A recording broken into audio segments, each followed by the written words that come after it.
القرآن العظيم في مقام آخر من جاء بالحسنة فله عشر أمثالها صدق الله وصدق رسوله النبي الكريم الأمين رب اشرح لي صدري ويسر لي أمري واحلل عقدة من لساني يفقهوا قولي اللهم أرنا الحق حقا وارزقنا اتباعه اللهم أرنا الباطل باطلا وارزقنا اجتنابه آمين يا رب العالمين بجاه خاتم النبيين صلى الله على النبي الأمي وآله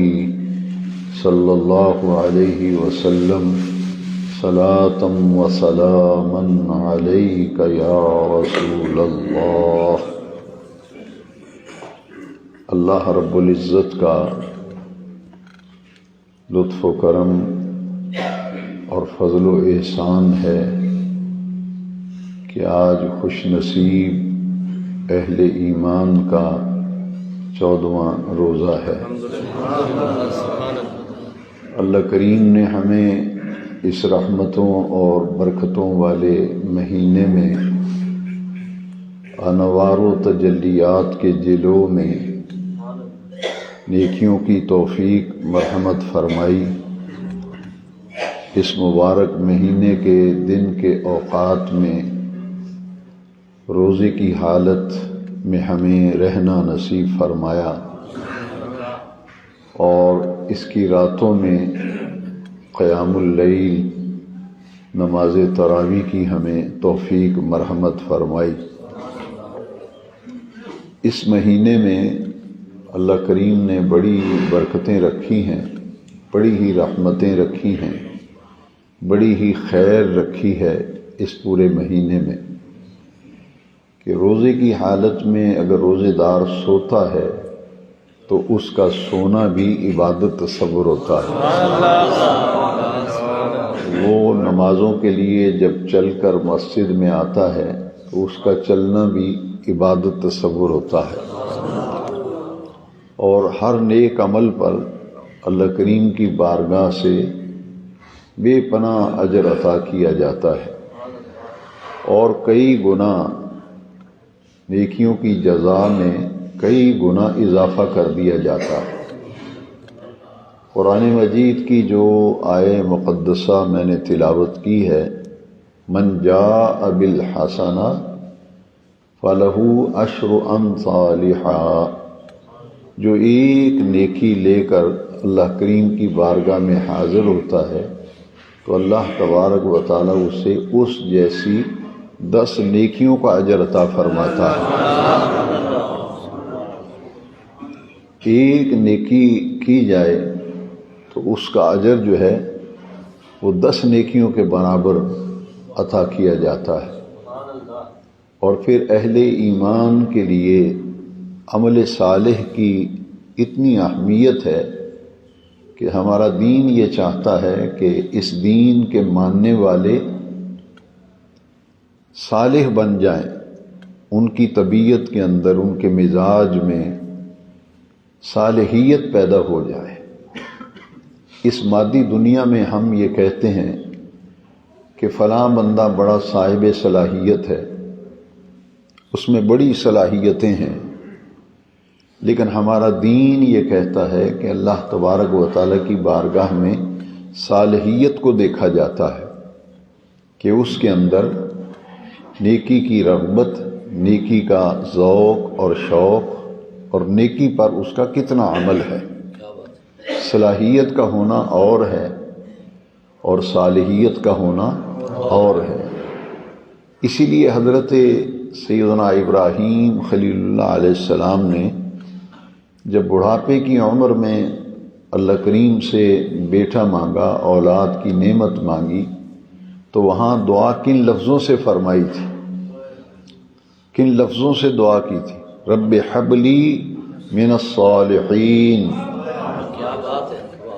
رب حب لی من الصالحین، اے رب ذوالجلال مجھے ایسا بیٹا عطا فرما جو صالحین میں سے ہو۔ معلوم یہ ہوا کہ یہ پورا مہینہ دراصل دن کو روزے کی نعمت اور دولت اور عبادت، رات کو تراویح کی دولت و نعمت، پھر سحری اور افطاری، تلاوت قرآن، درود شریف، استغفار، ذکر اذکار، دعائیں، یہ ساری مشق اس لیے ہے کہ دین کے ماننے والے اور دین اسلام میں داخل ہونے والے ان کے اندر صالحیت پیدا ہو جائے۔ صالحیت دیکھنے والا اس کے نیک و کار ہونے کی گواہی دے، صالحین میں سے ہو جائے۔ اسی لیے قرآن مجید میں جا بجا جو تقوی کی تعلیم دی گئی، اتقوا اللہ، بڑے تکرار کے ساتھ یہ آیتیں آئی ہیں، یا ایھا الذین آمنوا اتقوا اللہ حق تقاتہ، اے ایمان والو اللہ کا تقوی اختیار کرو جیسے کہ تقوی اختیار کرنے کا حق ہے۔ جب یہ آیت مقدسہ نازل ہوئی تو صحابہ کرام ایک دفعہ لرز گئے اور حضور سے عرض کی صحابہ کرام نے کہ یا رسول اللہ صلی اللہ علیہ وسلم، ہمارے ماں باپ آپ کی عزت و عظمت و وقار پر قربان ہو جائیں، جیسے ڈرنے کا حق ہے، ہم جتنی بھی کوشش کریں حق تو ادا نہیں ہو سکے گا، ہم کمزور ہیں، عاجز ہیں، تو جیسے ڈرنے کا حق ہے اللہ تعالیٰ سے، خشیت کا جیسے حق ہے، تقوی کا جیسا حق ہے، وہ تو ہم سے ادا نہیں ہوگا۔ جب صحابہ کرام نے یہ عرض کی تو اس کے بعد پھر دوسری آیت کریمہ نازل ہوئی۔ ذرا یہ توجہ تھوڑا سا اس درس میں، کیونکہ ایک بات آج ہم نے سمجھنی ہے قرآن پاک اور حدیث شریف کی روشنی میں۔ یہ آیت کریمہ پھر بعد میں نازل ہوئی، اتقوا اللہ ما استطعتم، جتنا تم ڈر سکتے ہو اتنا تو ڈرو، جتنا بچ سکتے ہو اتنا تو بچو، اتقوا اللہ ما استطعتم۔ ان دونوں آیتوں پہ ذرا غور کیجئے، نزول کے اعتبار سے وہ آیت پہلے ہے، وہ آیت پہلے ہے، حق تقاتہ، اللہ کا تقوی اختیار کرو، خشیت اختیار کرو، تقوی اختیار کرو جیسے کہ تقوی اختیار کرنے کا حق ہے۔ اب یہ بعد میں آیت، صحابہ لرز گئے ہیں کہ حق تو ادا ہو ہی نہیں سکے گا، جتنا بھی ڈریں، جتنی بھی خشیت و خوف و تقوی دل میں پیدا کرنے کی کوشش کریں تو اے آقا کریم اس کا حق تو ادا نہیں ہوگا۔ پھر یہ آیت کریمہ نازل ہوئی تھی، اتقوا اللہ ما استطعتم، جتنی تم کوشش کر سکتے ہو، جتنی محنت کر سکتے ہو، جہاں تک تم خشیت اور تقوی تک پہنچ سکتے ہو اتنا تو پہنچو نا، باقی معاملہ پھر اللہ کریم کے سپرد ہے۔ اب ان دو آیتوں کو ہم قرآن مجید کی روشنی میں سمجھیں گے کہ روزے کا مقصد کیا ہے۔ یہ بھوکا پیاسا رہنا، بھوک بھی برداشت کر رہے ہیں، پیاس بھی برداشت کر رہے ہیں، اور نفسانی خواہشات کے باوجود شادی شدہ آدمی مباشرت سے، عمل زوجیت سے وہ قریب نہیں جاتا، اس لیے کہ وہ سمجھتا ہے روزہ ہے۔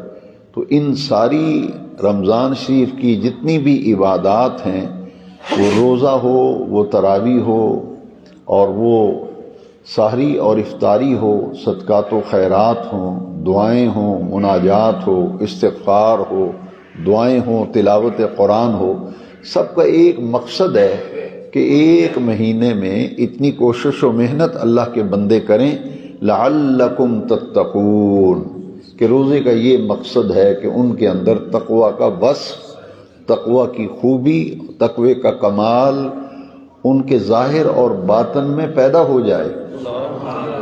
جس طرح ان کے قلب میں تقوی ہے، ان کے ظاہر میں بھی تقوی نظر آنا چاہیے۔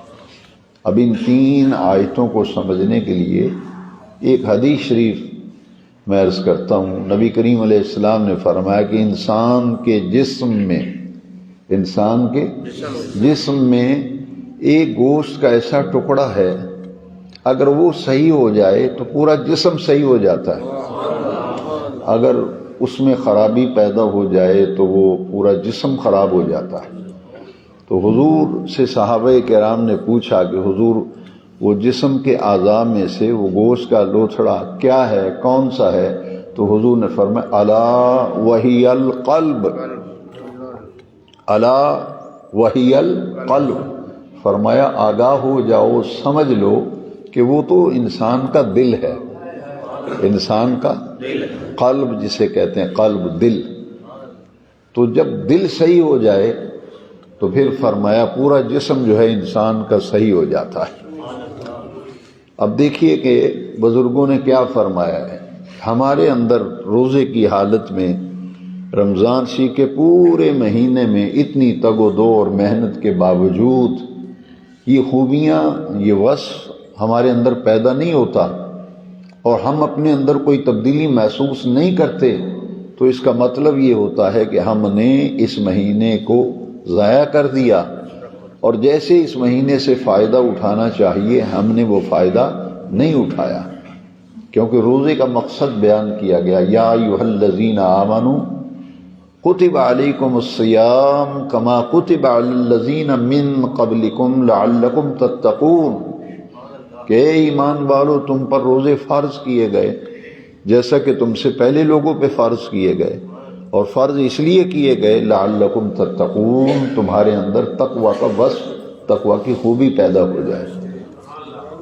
لہذا جس مقصد کے لیے ہمیں یہ مہینہ عطا کیا گیا، جس مقصد کے لیے پورا مہینہ ہمیں مشق کرائی گئی، جو گہری نیند کا وقت ہے، جس وقت مریض سے مریض آدمی کی بھی آنکھ لگ جاتی ہے، اس وقت مسلمان کے گھروں میں چہل پہل ہوتی ہے، رونق ہوتی ہے، کہیں گھر میں قرآن کی تلاوت ہو رہی ہے، کہیں نفل پڑھے جا رہے ہیں، کہیں دعائیں مانگی جا رہی ہیں، کہیں سحری کا اہتمام کیا جا رہا ہے، اور جو دکان بند کر کے گھر آنے کا وقت ہے، افطاری کا وقت، اسی وقت لوگ آتے ہیں نا گھر میں، شام کو دکان بند کر دیتے ہیں۔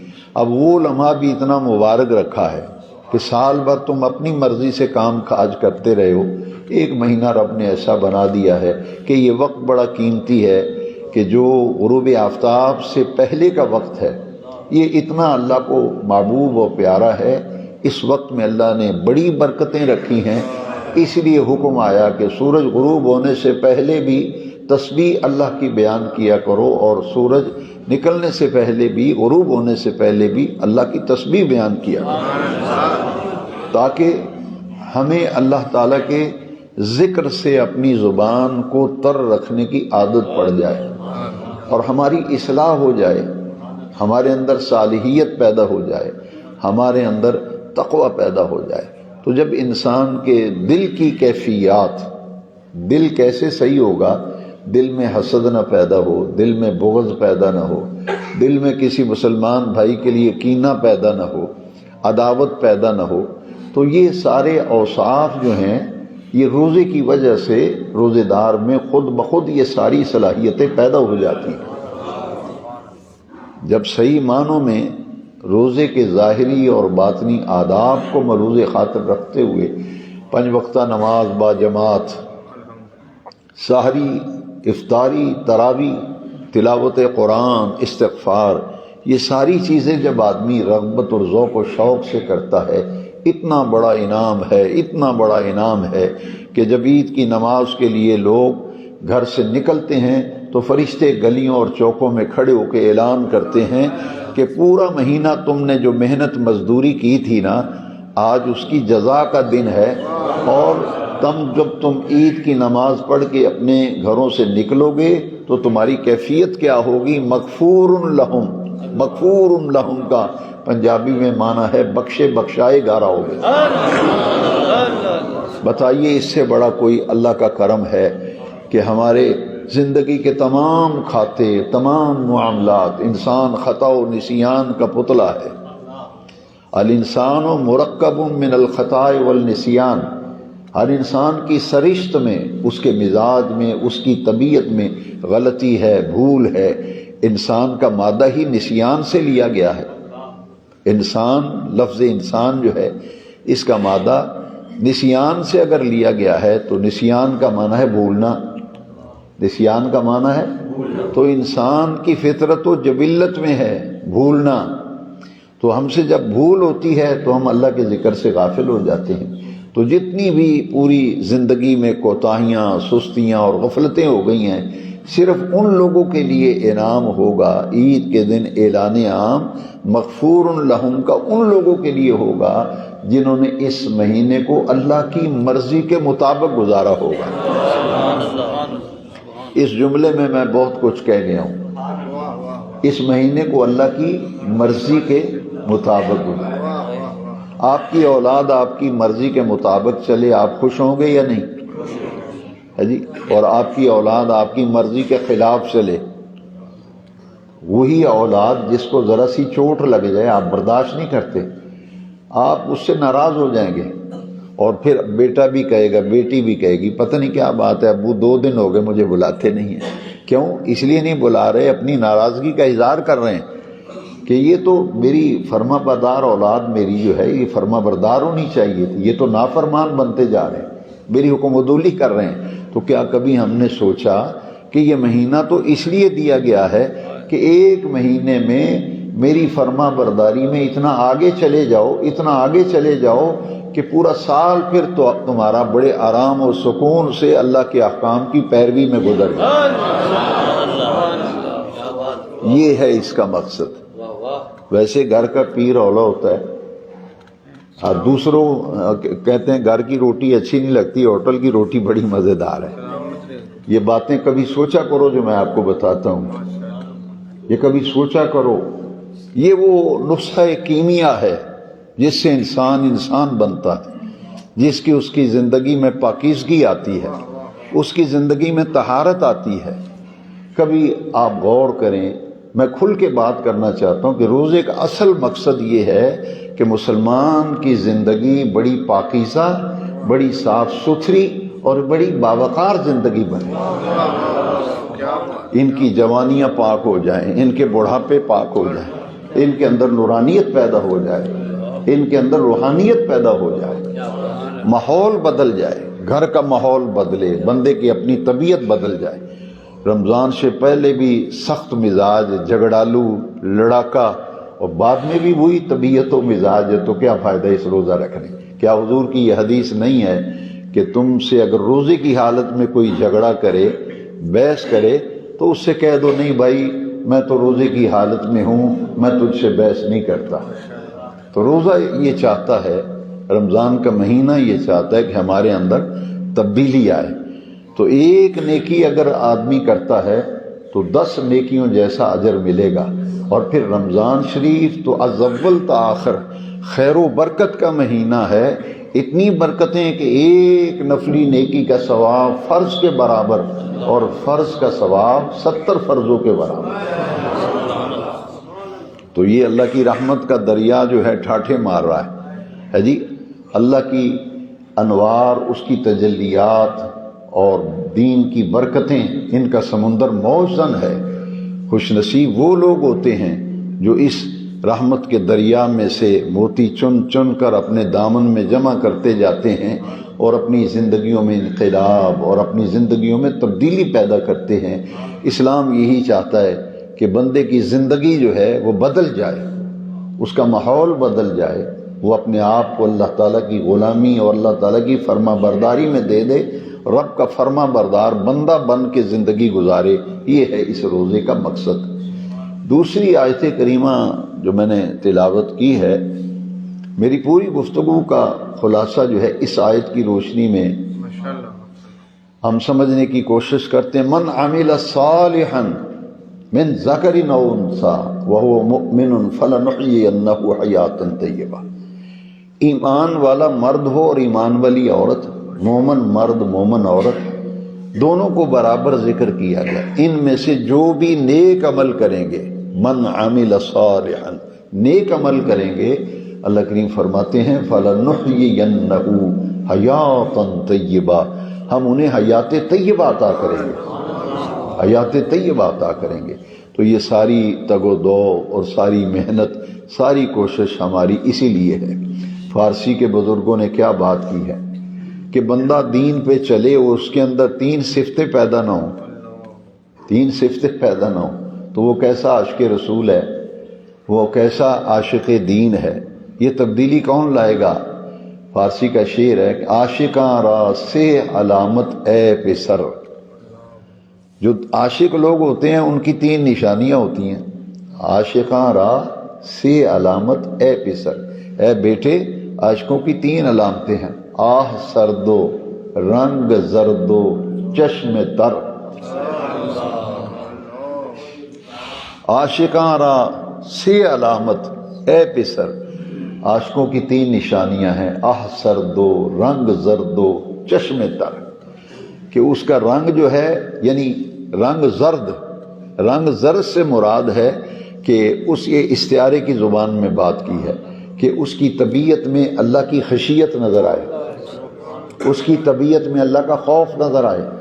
جب درود شریف پڑھ رہا ہو تو کبھی کبھی آنکھوں میں برسات لگ جائے، نماز پڑھ رہا ہو اس کی آنکھیں برس رہی ہوں، آہ سردو، اور تنہائی میں بیٹھ کر کبھی کبھی سرد آہیں بھرا کرے، حضور کو یاد کر کے، تصور مدینہ کر کے، تصور گنبد خضرا کر کے، قیامت کی ہولناکیوں کا تصور کر کے جب تنہائی میں بیٹھ کر ٹھنڈی آہیں بھرتا ہے، اس لیے فرماتے ہیں عاشقاں را سے علامت اے پسر، رنگ زردو آہ سردو چشم تر۔ ایک تو خشیت بندے کی طبیعت میں اللہ کا خوف نظر آنا چاہیے، یہ خشیت الہی، یہ خوف الہی، اور دوسرا ہے کہ رنگ زردو آہ سردو، ٹھنڈی آہیں رات کو اٹھ کر، تہجد کی نماز کے بدل کوئی نعمت نہیں ہے۔ کبھی میں نے کئی دفعہ کہا، توجہ دلانے کے لیے پھر کہتا ہوں، یہ نماز حضور پہ فرض تھی، کیوں فرض تھی ذرا خود سوچ لیں، کتنی اہمیت ہے پھر اس تہجد کی نماز کی۔ لہٰذا 1 مہینے میں تو اللہ نے یہ موقع دیا ہے، پھر توفیق مانگتے ہیں، جب 29واں روزہ آئے گا تو پھر اللہ سے توفیق مانگیں گے باری تعالیٰ، جو 29واں روزہ ہے، ممکن ہے آج چاند نظر آ جائے، تو جیسے پورے مہینے میں رات کا جاگنا مجھے نصیب کیا، رات کو اٹھ کر سجدہ کرنے کا موقع دیا، تو باری تعالیٰ تیری بارگاہ سے میں توفیق مانگتا ہوں پورا سال اس نعمت سے مجھے نوازتے رہنا، پورا سال اس نعمت سے نوازتے رہنا۔ عاشقاں را سے علامت اے پسر، رنگ زردو آہ سردو چشم تر۔ تیسری نشانی ہے آنکھ ملے تو خشک آنکھ نہ ملے، تر آنکھ ملے۔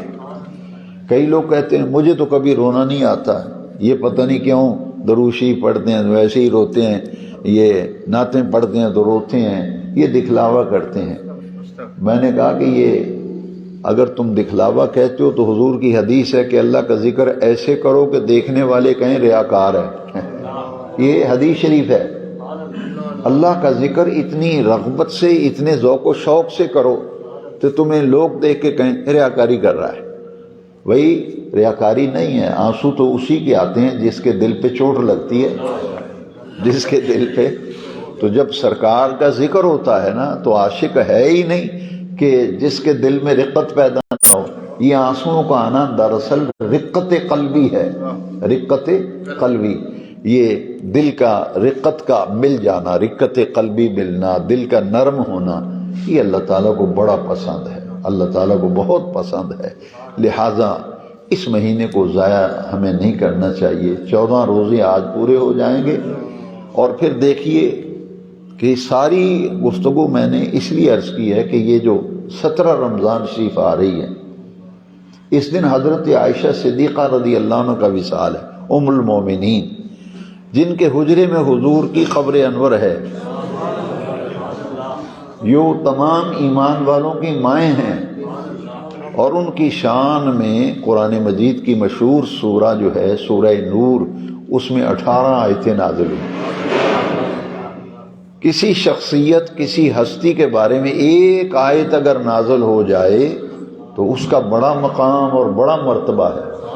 تو اللہ والو کیا مقام ہوگا ام المومنین حضرت عائشہ صدیقہ کے، جن کی شان میں سورہ نور کی 18 آیتیں نازل ہیں، اور حضور کا وصال مبارک بھی انہی کے حجرے میں ہوا، اور انہی کی گود میں حضور کا سر اقدس تھا جب حضور کا آقا کریم کا وصال ہوا۔ قبر انور بھی وہاں بنی۔ تو حضرت عائشہ صدیقہ رضی اللہ تعالیٰ عنہا حضور کے وصال کے بعد صحابہ کرام ان کی خدمت میں آتے تھے، اور انہوں نے کہا کہ یہ مشکوٰۃ شریف حدیث شریف کی کتاب ہے، مشکوٰۃ شریف اس کا چیپٹر ہے، باب ہے باب الکرامات، اس میں حدیث شریف ہے کہ بارش نہیں ہو رہی حضور کے وصال کے بعد۔ لوگ آئے اہل مدینہ کہ بڑی خشک سالی ہے، بارش نہیں ہو رہی، کیا کریں؟ دعا فرمائیں، کوئی ام المومنین ہیں، حضور کی رفیقہ حیات ہیں، تو آپ حضور کی خلوتوں اور جلوتوں کی امین ہیں، آپ دعا مانگیے بارش مل جائے۔ تو آپ نے فرمایا کہ حضور کے روضہ اطہر کا جو چھت ہے نا، اس میں سے 2 کڑیاں نکال دیں، 2 بالے جسے کہتے ہیں، وہ نکال کر سوراخ کر دیں چھت میں۔ آسمان جب حضور کی قبر انور کو دیکھے گا تو حیا میں آ کے بارش برسائے گا۔ یہ باب الکرامات مشکوٰۃ شریف میں ہے۔ اہل مدینہ نے 2 کڑیاں جو نکالی اور سوراخ کیا تو موسلادھار بارش برسنے لگی، اور کتابوں میں لکھا ہے کہ ایسی بارش ہوئی کہ تاریخ عرب میں اس کی مثال نہیں ملتی۔ خشک سالی، قحط سالی ختم ہو گئی، اور ہر طرف شگفتگی اور شادابی آ گئی۔ ان کا وصال 17 رمضان المبارک ہو۔ بہت سی احادیث جو ہیں حضرت عائشہ صدیقہ سے مروی ہیں رضی اللہ تعالیٰ۔ اور پھر 17 رمضان کا دن اتنا اہم دن ہے کہ حق اور باطل کا پہلا معرکہ جو ہے غزوہ بدر، جس کے بارے میں قرآن مجید میں آیات نازل ہوئیں، وَلَقَدْ نَصَرَكُمُ اللَّهُ بِبَدْرٍ وَأَنْتُمْ أَذِلَّةٌ، تم بے سر و سامان تھے، اللہ نے میدان بدر میں تمہاری مدد کی تھی۔ اور اس غزوے میں آسمان سے ملائکہ اترے تھے، 3000 فرشتے آئے، پھر تعداد بڑھا دی گئی، پھر 5000 ملائکہ آئے، مسلمانوں کی تعداد 313 اور کفار کا لشکر 3 گنا زیادہ، 1000 کے قریب۔ لہذا یہ دن بڑے قیمتی ہیں، تیزی سے وقت گزر رہا ہے، کہیں ایسا نہ ہو کہ ہم یہ دن غفلت میں گواہ بیٹھیں۔ 14 رمضان شریف تو آج مکمل ہو جائیں گے افطاری کے بعد، تو ایک ایک لمحے کو غنیمت جانیں، قیمتی جانیں، جتنی محنت کر رہے ہیں اس سے کئی گنا اس محنت میں اضافہ کر دیں۔ ساری زندگی دنیا کے کام ہی کرنے ہیں، کچھ کم کرو، اپنی دنیا کی مصروفیات کم کر کے 13-14 دن جو رہ گئے ہیں انہیں اللہ تعالیٰ کے نام لگا دو اور اپنی زندگی کو بدلنے کی کوشش کرو۔ 17 رمضان شریف کو اپنے اپنے گھروں میں جو گھر میں معمول کے مطابق پکایا جاتا ہے، بہت سی غلط فہمیاں ہمارے اندر پیدا ہو گئی ہیں۔ اگر آپ صرف گھر کے اندر معمول کا جو کچھ کھانا پکا ہے، جو کچھ گھر میں تیار کیا ہے، ہر گھر میں رات کو کھانا تو پکتا ہی ہے، معمول کا جو کچھ پکایا ہوا ہے، ایک آدمی کا، زیادہ نہیں تو ایک آدمی کا کھانا جو ہے اسے لے کر کے کسی غریب کو دے دیں، بیوہ عورت کو دے دیں، کسی مریض کے گھر بھیج دیں، اور نیت یہ کریں کہ اصحاب بدر کی طرف سے یہ کھانا پیش کر رہا ہوں۔ یہ ام المومنین حضرت عائشہ صدیقہ کی طرف سے ایک آدمی کا روزہ افطار کرا دیں، اس عمل کی بڑی ہی برکت ہے، بڑی ہی برکت ہے۔ تو یہ ہمیں اپنے ذہنوں کے اندر یہ بات رکھنی چاہیے۔ اور پھر 21 رمضان المبارک، یہ مولا کائنات اسد اللہ الغالب سیدنا علی رضی اللہ عنہ وہ شخصیت ہیں کہ جن کو حضور نے فرمایا، نبی کریم علیہ السلام نے مدینہ شریف میں حضور نے مواخات قائم کی تھی۔ 2 صحابہ کا حضور نام لیتے تھے، فرماتے تھے تمہارے دونوں کے درمیان میں نے اخوت کا رشتہ قائم کر دیا ہے، یہ تمہارا بھائی ہے، یہ تمہارا بھائی ہے۔ تو جب سب کو مواخات کے نظام میں حضور نے پرو دیا تو حضرت علی کھڑے ہوئے کہ حضور آپ نے میرے متعلق نہیں فرمایا، باقی ہر کسی کو فرما دی یہ فلاں کا بھائی، یہ فلاں کا بھائی، میرے بارے میں آپ نے نہیں فرمایا۔ تو حضور نے کیا فرمایا؟ مسکرا کے فرمایا انت اخی فی الدنیا والآخرہ، اے علی تو دنیا میں بھی میرا بھائی ہے اور آخرت میں بھی میرا بھائی ہے۔ نعرہ تکبیر،